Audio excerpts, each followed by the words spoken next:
Aber ich glaube, wenn wir auf Jesus schauen, das sehen wir, dass sich Jesus nicht irgendwie für den Ruf von einer Organisation interessiert, sondern dass es ihm wichtig ist, der Wert und die Würde eines jeden Menschen, das steht für ihn im Fokus.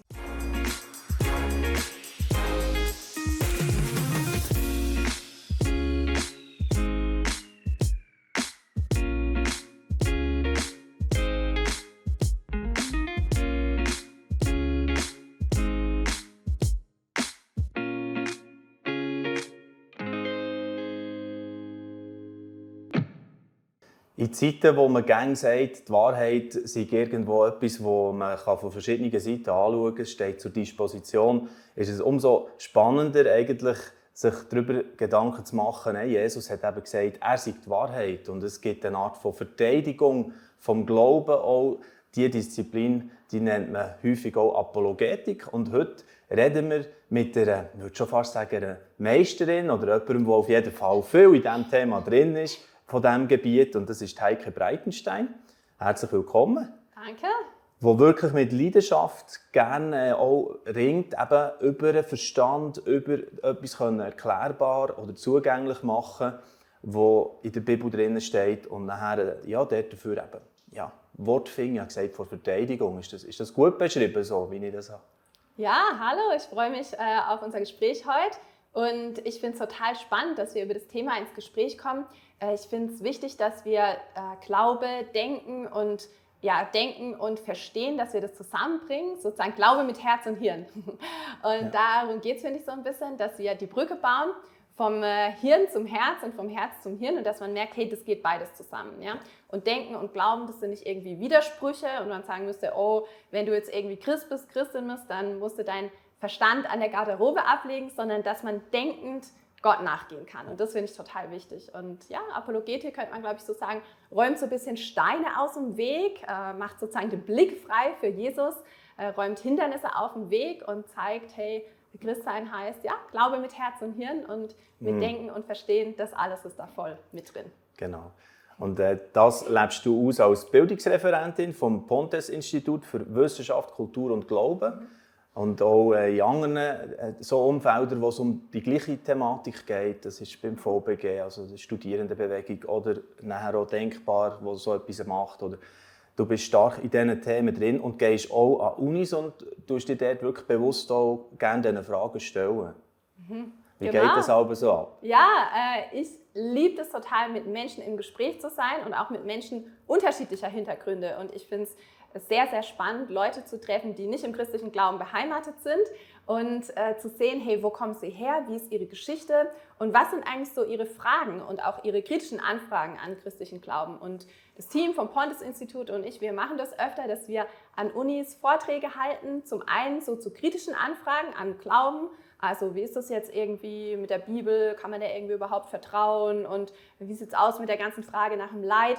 Aber wir nehmen auch existenzielle Themen, also Themen, die die Studierenden bewegen, zum Beispiel die ganze Frage nach Leistung, Leistungsdruck oder die ganze Frage nach Hoffnung, nach Sinn, und überlegen, wie können wir von dort her Brücken bauen zum Evangelium und zeigen, dass das Evangelium relevant ist für die Fragen, die Leute stellen. Und danach, also nach den Vorträgen, stellen wir uns der Fragen der Leute. Und da kommen natürlich alle möglichen, auch sehr, sehr kritischen Fragen. Und das finde ich finde es total spannend, und ich liebe das auch, weil ich dadurch auch immer was von Menschen kennenlerne, von ihrer Geschichte, von ihren Einwänden auch. Und ja, habe so ein bisschen auch was dazu gelernt, so wie kann man vielleicht auf manches eingehen und wie kann man da versuchen, deutlich zu machen, ja, ich würde sagen, nicht nur so Einwände zu dekonstruieren oder zu verteidigen, das hört sich ja manchmal schon so ein bisschen fast negativ an, sondern wie kann man auch das Gute an der guten Nachricht darstellen. Das ist mir total wichtig, dass wir nicht nur irgendwie Einwände dekonstruieren, sondern wirklich was vom Evangelium deutlich wird und deutlich wird, was sagt Jesus eigentlich Geniales zu dieser Frage, und wie können wir bei dieser Frage, merken wir bei dem Einwand und bei der Frage, hey, das, was da eigentlich dahinter steht, hinter dem Einwand, das sehe ich öfter, dass hinter dem Einwand eigentlich eine positive Sehnsucht steht, wie Jesus auf diese Sehnsucht dann eigentlich eine total coole Antwort gibt und eine Perspektive gibt, die so Leben eröffnet. Und das liebe ich da, sozusagen nicht nur zu dekonstruieren oder mit den Argumenten zu ringen, sondern dann wirklich auch so den Blick auf Jesus frei zu machen. Ja, so schön. Und da eben merkt man schon jetzt, du hast vorher gesagt, Hirn und Herz, also es ist eben gekoppelt mit der evangelistischen Leidenschaft, die du auch da drinnen auslebst, eben auf diese Art oder in dieser Sprache vielleicht, wie das zu dir passt. Gell? Ja, genau. Und das merke ich einfach, mich fasziniert Jesus. Ich bin bewegt von Jesus, er hat mein Leben geprägt und ist mein Leben. Und ich bin begeistert von Menschen. Ich liebe das wirklich, mit Menschen im Gespräch zu sein, das heißt so in einem öffentlicheren Setting, aber dann auch so wirklich ganz persönlich im 1:1 Gespräch und zu sehen, hey, was bewegt die Menschen und wie kann ich ihnen was von Jesus deutlich machen und versuchen auch zu ihrem Herz zu reden und zu den Fragen, die sie bewegen und ja, was davon zu teilen, was mein Leben ausmacht und was mir irgendwie wichtig ist. Sehr gut. Und wir haben gesagt, wir wollen wirklich heute das ein bisschen so greifbar machen für die Leute. Oder so ein bisschen näher bringen, durch das, dass wir wirklich ein Thema uns vorknöpfen und sagen, hey, wie würdest du dort vorgehen oder was sind jetzt da für Ansätze? Und ein sehr provokatives Thema, das du dich damit beschäftigt hast, ist die Kirche voller Heuchler? Wäre jetzt mal so eine Frage. Ja, da können wir jetzt gerne ein bisschen ins Gespräch drüber kommen und ich denke, das ist ein total aktuelles Thema und wenn wir uns die ganzen Skandale anschauen, die in letzter Zeit passiert sind, da finde ich das ganz, ganz wichtig, dass ich als Christin da überhaupt nichts schönreden möchte oder jetzt irgendwie verteidigen möchte, sondern ich möchte einfach ganz ehrlich sagen, da ist ganz, ganz Schlimmes passiert und es sind wirklich Dinge passiert von Machtmissbrauch und sexuellem Missbrauch, schreckliche Dinge, die überhaupt nicht in Ordnung so sind. Und mir ist auch klar, vielleicht gibt es auch der eine oder die andere, die selber auch bestimmte Dinge erlebt hat, Verletzungen erlebt hat. Und da ist es mir wichtig, als Christin auch um Vergebung zu bitten, weil da Dinge passiert sind, die nicht in Ordnung sind. Und ich glaube, öfter, wenn wir so in die Dynamiken schauen, da sehen wir, wie es häufig so ein bisschen mehr so darum geht, ja, vielleicht den Ruf von einer Organisation zu verteidigen oder zu denken, oh, die Dinge sollen bloß nicht ans Licht kommen. Aber ich glaube, wenn wir auf Jesus schauen, da sehen wir, dass sich Jesus nicht irgendwie für den Ruf von einer Organisation interessiert, sondern dass es ihm wichtig ist, der Wert und die Würde eines jeden Menschen, das steht für ihn im Fokus. Und ich glaube, häufig wäre so ein bisschen eine logische Konsequenz, dass man vielleicht sagen würde, okay, wenn also offensichtlich die Vertreterinnen und Vertreter vom christlichen Glauben, also wenn die doch irgendwie heuchlerisch sind, ja, ist dann nicht der christliche Glaube insgesamt diskreditiert, unglaubwürdig, sodass wir sagen müssen, ja, soll man uns eigentlich davon verabschieden? Ich glaube, das wäre wie eigentlich eine logische Konsequenz, ne, die man da oftmals vielleicht da auch treffen würde. Und da finde ich es aber spannend, ein bisschen tiefer anzusetzen und tiefer zu fragen, weil, ja, ich glaube, was würde eigentlich passieren, wenn wir Gott aus dem Bild nehmen würden bei dieser Frage? Und ich glaube, wir sehen gerade bei dieser ganzen Frage von Macht und Machtmissbrauch, das sehen wir dass wir nicht einfach so sagen, ja, ist halt Ansichtssache, ist vielleicht in einer bestimmten Organisation oder Kirche halt so üblich oder bestimmte Kulturen, die sehen das vielleicht halt einfach anders, sondern wir sagen, nee, das ist nicht in Ordnung so. Das ist nicht in Ordnung, wir haben so ein starkes Empfinden in uns von Gerechtigkeit und dass wir wirklich sagen, hey, das stimmt nicht, das kann nicht sein und auch wenn es niemals aufgedeckt wird, es ist nicht in Ordnung so. Ja? Und ich glaube, also wir gehen bei dieser Frage von einem objektiven richtig und falsch aus. Ja? Wir sagen nicht, es ist alles relativ und es kommt halt darauf an, ja, wo du herkommst und auf deinen Hintergrund, sondern wir gehen von einem objektiven richtig und falsch aus. Und ich glaube, dieses objektive richtig und falsch, das lässt sich mit einem Gott viel besser begründen. Ja?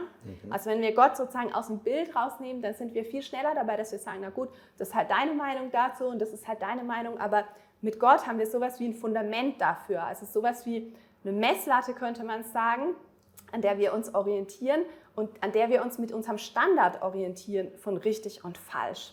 Und deshalb finde ich das eigentlich total spannend, ne, dass wenn man so ein bisschen tiefer hinschaut, dass man sieht, jetzt sozusagen, ja, wir verabschieden uns einfach von dem Gedanken und du hast vielleicht deines, nicht, dass es immer die logische Konsequenz ist, aber so in die Richtung kann man dann denken, ja, du hast vielleicht so deine Sicht davon und der andere sieht es halt ein bisschen anders und hat vielleicht eine andere Vorstellung von Frauenrechten oder so. Da kommen wir eigentlich gar nicht dahin, wo wir wollen. Und ich glaube, wir spüren bei dem Thema, ja, dass wir wirklich eine tiefe Sehnsucht nach Gerechtigkeit haben, die, glaube ich, auch sowas wie ein Hinweis auf Gott ist und ein Hinweis davon, ja, in die Richtung eigentlich, dass es sowas wie auch ein objektives richtig und falsch gibt. Und ich glaube, mit Gott im Bild sozusagen lässt sich das auch denkerisch viel besser begründen. Ja, da denke ich gerade, also was mir in den Sinn kommt, ist zum Beispiel, was vom C.S. Lewis hergekommen ist. Oder? Er redet dort von einer Art Sittengesetz, oder?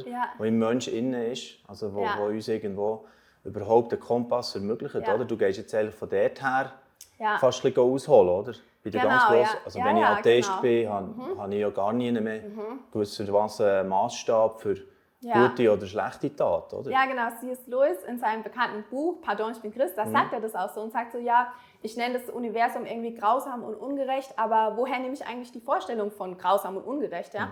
Also ich kann doch nicht eine Linie krumm nennen, wenn ich nicht irgendwie die Vorstellung von einer geraden Linie habe. Das ist so ein bisschen der Gedanke, der dahinter steht, wo ich denke, hey, eigentlich sind wir da mit dem Gottesgedanken viel näher an dem, wo unsere Sehnsucht hingeht und nach dem, was wir uns wünschen, dass wir sagen, hey, gerade bei der Frage, weil uns die so sehr bewegt und weil wir sagen, hey, da geht es echt um den Wert und die Würde von einem Menschen, da brauchen wir einen klaren Standard von richtig und falsch. Und spannend finde ich, und da wäre es jetzt auch spannend, noch ein bisschen drüber zu reden, wo ich echt so denke, wow, ich glaube, dass das Fundament, auf dem die Kirche steht, ist eigentlich die beste Basis, um Macht und Machtmissbrauch wirklich positiv anzugehen. Ja? Also ich glaube, man müsste nicht sagen, hey, wir gucken woanders hin, sondern wir müssen viel tiefer in unsere eigenen Quellen schauen. Und es beeindruckt mich total, wenn ich in die Bibel schaue und so merke, wow, wie da was da zum Thema Macht und Machtmissbrauch gesagt wird, das ist, glaube ich, genau das, was wir in unseren Kirchen brauchen, aber auch in der Gesellschaft brauchen. Ja?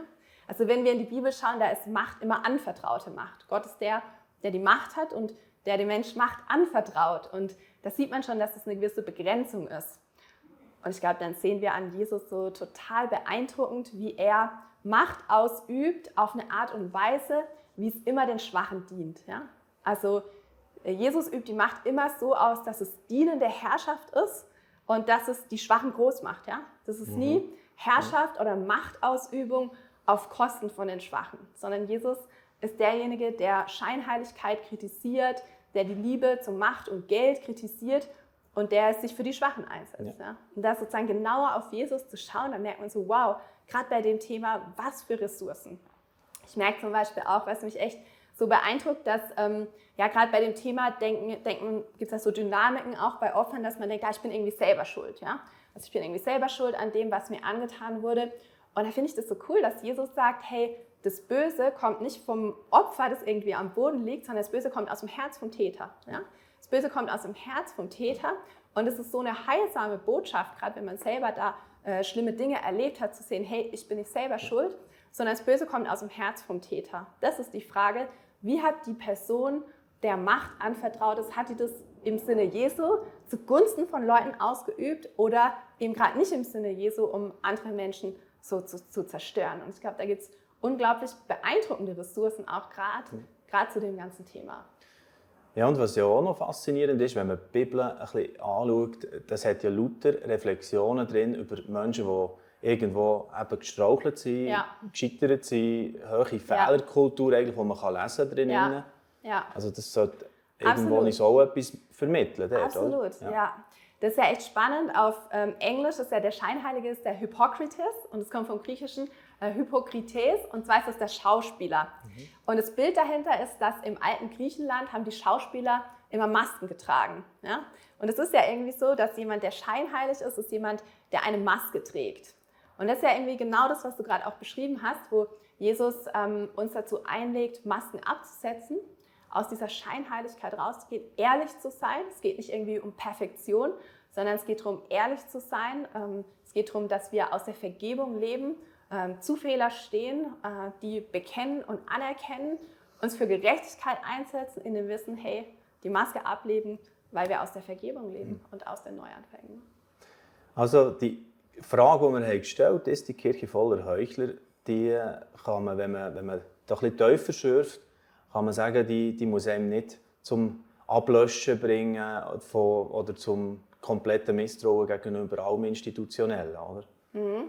Ja, und ich denke einfach von den Quellen her einfach ein gutes, also es ist, glaube ich, wichtig zu gucken, hey, was sind die Standards, auf die ich baue und da wie genauer hinzugucken und dass dieser Gott, an den wir glauben, nicht irgendwie ein Gott ist, der das gut heißt, sondern ein Gott ist, der die Gerechtigkeit liebt und der sich dafür einsetzt. Und ich glaube, das immer tiefer zu entdecken, ist total spannend und damit dann auch zu sagen, ich glaube, indem wie unsere Welt gebaut ist, kommen wir nicht um Institutionen irgendwie umher. Und das hat ja auch sein Gutes, aber ich glaube, mit dem zu gucken, hey, wie können wir das Gute, das Jesus da eingebracht hat zu dem Thema, wie können wir das unsere Institutionen prägen lassen.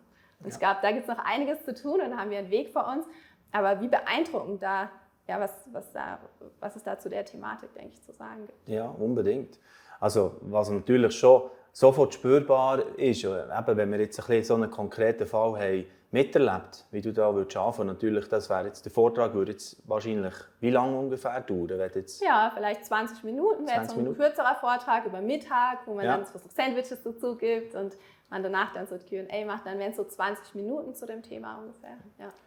Oder dass man schon merkt, ja, es ist auch wirkliche Denkleistung erforderlich.